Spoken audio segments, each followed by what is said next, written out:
ዜና እናሰማለን። በቅድሚያ አርዕስተ ዜና። በደቡብ ወሎ ዞን ለጋምቦ ወረዳ በህዝብ ማመላለሻ ተሽከርካሪ ላይ በተፈጸመ ጥቃት 5 ሰዎች ሞቱ። ኤሪትራ በ2026 የተመድ የሰብአዊ መብቶች ምክር ቤት ማህበራዊ ፎረም ሊቀመንበር ሆና መሾሟ ተቃውሞ ተነሳበት። አሜሪካ ውድድር በመጨረሻ ሰዓት የቀረችው ኢትዮጵያዊት አትሌት የምርመራ ውጤት ያስነሳው ውዝግብ፣ ህጋዊ እውቅና የሌላቸው በሱዳን ጦርነት መካከል የተወለዱ ልጆች ትራምፕ በመወለድ የሚገኝ ዜግነት ለመገደብ 2 አዳዲስ ትዕዛዞች ማስተላለፋቸው፣ ሰው ሰራሽ አስተውሎት አዲስ አይነት ቫይረስ ለመንደፍ ጥቅም ላይ መዋሉ፣ ሜታ የልጆችን ደህንነት ባለመጠበቅ $567 ሚሊዮን እንዲቀጣ መወሰኑ፣ በዘውዱ ሀፍቱ ግድያ የዕድሜ ልክ እስር የተፈረደባቸው ግለሰቦች እንዴት በነፃ እንዲሰናበት ተወሰነም፣ የቀድሞው የደቡብ አፍሪካ ፕሬዚዳንት ባደረጉት አወዛጋቢ ጉብኝት ምክንያት ህግ እንዲወጣ ተጠየቀ። ዜናዎችን በዝርዝር እናሰማለን።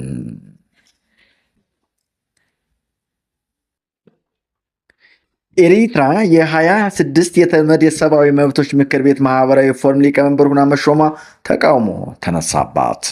የተባበሩት መንግስታት ድርጅት እንቅስቃሴዎችን የሚከታተለው ዩኤንዎች ኤሪትራ የ26 የተመድ ሰብአዊ መብት ምክር ቤት ማህበራዊ ፎረም ሊቀመንበር ሆና መሾሟን አወገዘም። ተቋሙ ውሳኔውን በዓለም ላይ ካሉ እጅግ አሳፋኝ አምባገነናዊ ስርዓቶች አንዱ ሰብአዊ መብቶችን የማሳደግ ኃላፊነት ያለበት አካል ኃላፊ ማድረግ አስነዋሪ ቀልድ ነው ሲሉ ትናንት ባወጣው መግለጫ አስታውቀዋል። ሳውዲ አረቢያ፣ ቱርክ እና ፓኪስታን አንዳቸው ላይ የሚፈጸም ጥቃትን የሚመክቱበት ወታደራዊ ስምምነት ተፈራረሙ። ሳውዲ አረቢያ፣ ቱርክ እና ፓኪስታን በአንዳቸው ላይ የሚፈጸም ጥቃት በሶስቱም ላይ የተከፈተ ሆኖ እንደሚቆጠር የሚገልጽ ወታደራዊ ስምምነት ተፈራረሙ። ስምምነቱ ይፋ የሆነው የሳውዲ አረቢያው አልጋ ወራሽ መሐመድ ቢን ሰልማን፣ የቱርክ ፕሬዚዳንት ረሲፕ ታይፕ ኤርዶዋን እና የፓኪስታኑ ጠቅላይ ሚኒስትር ሼህባዝ ሸሪፍ በሳውዲ አረቢያው መካ ከተማ በተካሄደ ስብሰባ ላይ ነው። ሶስቱ ሀገራዊ ወታደራዊ አጋርነታቸውን ያጠናከሩት አሜሪካና ኢራን የሚያደርጉት ጦርነት ሳውዲ አረቢያ ጎትቶ ባስገባባት በዚህ ወቅት ነው። ወሳኝ የነዳጅ መጓጓዣ በሆነው ሆርሙዝ ወሽመጥ እንዲሁም በቀይ ባህር በኩል የሚደረጉ የመርከቦች ጉዞዎችም መስተጓጎል ውስጥ ናቸው። ኤሪትራ የ26 የተባበሩት መንግስታት የሰብአዊ መብት ምክር ቤት ማህበራዊ ፎረም ሊቀመንበር ሆና መሾሟ ዩኤንዎች አወገዘ። በትግራይ ጦርነት ወቅት የኤሪትራ ወታደሮች በሰሜን ኢትዮጵያ ክፍል አጎራባች አካባቢዎች ላይ ወረራ በማካሄድ በመድፈርና ንብረት በመዝረፍ ተሳትፈዋል በሚል ክስ አሜሪካ በኤሪትራ ላይ ማዕቀብ እንደተጣለባት መግለጫው አስታውሷል። የኤሪትራ መንግስት ዜጎችን የብሔራዊ አገልግሎት እንዲሰጡ የሚያስገድድ፣ ተቃዋሚዎችና ጋዜጠኞችን ያለ ፍርድ ለዓመታት የሚያሰርና የሃይማኖት ጭቆና የሚያሳድር ነው ሲልም መግለጫው አስፍሯል። ይህ የሰብአዊ መብቶች ምክር ቤት የራሱ መመዘኛዎች በማክበር ረገድ የሚያሳየው ስር የሰደደ ውድቅና የቅርብ ጊዜ ማሳያ ነው ያሉት ዋና ዳይሬክተሩ፣ ምክር ቤቱ በተደጋጋሚ የሰብአዊ መብት ጥሰት የሚፈጽሙ አካላት ተጽዕኖ የሚፈጥሩ ቦታዎች እንዲይዙ ፈቅዷል ብለዋል። ኖየር ይህ ድርጊት የተባበሩት መንግስታት የሰብአዊ መብት አጠባበቅ ስርዓት አጠቃላይ ታማኝነት ይበልጥ ይሸረሸራል ሲሉም አክለዋል። የተባበሩት መንግስታት ሰብአዊ መብቶች ከፍተኛ ኮሚሽነር ቮልከር ቱርክ ይህን ሹመት ያለምንም መዘግየት በይፋ እንዲያወግዙ እንጠይቃለን ሲሉ ዋና ዳይሬክተሩ ጥሪ አቅርበዋል። በተጨማሪም በተለይ እንደ ፈረንሳይ፣ ዩናይትድ ኪንግደም፣ ኒዘርላንድ፣ ጣሊያን፣ ስፔን፣ ብራዚል፣ ጃፓን እና ስዊዘርላንድ ያሉ የተባበሩት መንግስታት ድርጅት የሰብአዊ መብቶች ምክር ቤት አባል ሀገራት የኤሪትራን ሊቀመንበርነት የሚቃወም አፋጣኝ የጋራ መግለጫ እንዲያወጡ እንጠይቃለን ብለዋል። እነዚህ መንግስታት ይህን ሹመት እንዲሽር መጠየቅና በኤሪትራ አሰራር አመራር ስር የሚካሄዱ ማንኛውም ሂደቶች ህጋዊ እንደማይሰጡ ማሳወቅ አለባቸው ሲሉ ዋና ዳይሬክተሩ ተናግረዋል። በፈረንጆቹ ጥቅምት 29ና 30 ቀን 2026 በጄኔቫ በሚካሄደው የተባበሩት መንግስት ማህበራዊ ሪፎርም ላይ ትብብር እንድትነት ማሳደግ ላይ ትኩረት የተደረገ ነው።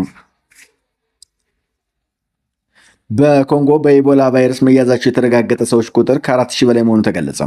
በዲሞክራቲክ ሪፐብሊክ ኮንጎ በኢቦላ ቫይረስ የተያዙ ሰዎች ቁጥር 4053 መድረሱን ሲረጋገጥ 1800 ሰዎቹ ደግሞ መሞታቸው ታውቋል። በኮንጎ የተከሰተው ኢቦላ በፍጥነት በመዛመት በዓለማችን ሁለተኛው ግዙፍ ወረርሽኝ ሆኖ ተመዝግቧል። ዘገባዎቹ የቢቢሲ ናቸው።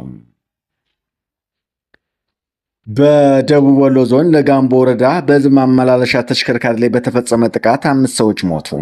በአማራ ክልል ደቡብ ወሎ ዞን ለጋምቦ ወረዳ በህዝብ ማመላለሻ ተሽከርካሪ ላይ በተፈጸመ ጥቃት ቢያንስ 5 ሰዎች መገደላቸውን የዞኑ ባለስልጣናትና የሆስፒታል ምንጮች ለቢቢሲ ተናገሩ። የዞኑ የጸጥታ ምክር ቤት ኃላፊ ኮሚሽነር ዘለቀ ያለባቸው ጥቃቱ በተፈጸመበትን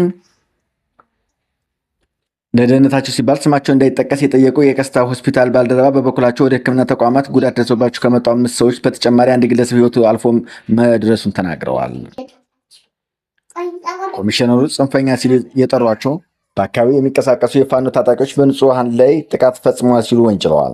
ጽንፈኛው ገነቴ አካባቢ ማጥቃት ፈልጎ ስለነበር እንጭፍቱ ላይ ወገን ተጨማሪ ላይ ይመጣል ብሎ አስቦ ዘግቶ ደፈጣ ይዞ ስለነበር ከዚህ አንጻር ንጹሐን ምንም አይነት ወታደራዊ ንክኪ የሌላቸው ተሳፍረው ከገነቴ ሲወጡ እንዲገደሉ ተደርጓል ብለዋል። ዘገባው የቢቢሲ ነው። ቢቢሲ እንደዘገበው ኮሚሽነሩ በተሽከርካሪ ላይ የተፈጸመው ጥቃት ሆን ተብሎ በህዝብ ጥላቻ የተሰነዘረ ጥቃት ነው በማለት ከወታደራዊ ኢላማ ጋር ግንኙነት የለውም ብለዋል። እኚህ የዞኑ ባለስልጣናት ለግድያው እንደ ምክንያት ያስቀመጡት ህዝብ ላይ ያላቸውን ጥላቻ ነው ካሉ በኋላ በሁለትነት አካባቢውን ማህበረሰብ ለማሸበር አስረው የተሰሩ ነው ሲል ለቢቢሲ ተናግረዋል።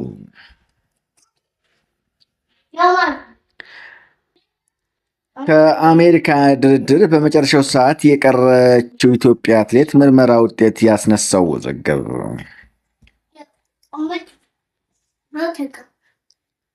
በአሜሪካ ኦሪጊን ግዛት በሚካሄደው የዓለም የ20 ዓመት በታች የአትሌቲክስ ሻምፒዮና ለመሳተፍ ዝግጅት ያደረገችው አትሌት አጃይባ አልዬ በሆርሞን መጠን ውዝግብ ምክንያት ከውድድሩ መቅረቷን ተከትሎ ጉዳዩ አነጋጋሪ ሆኗል።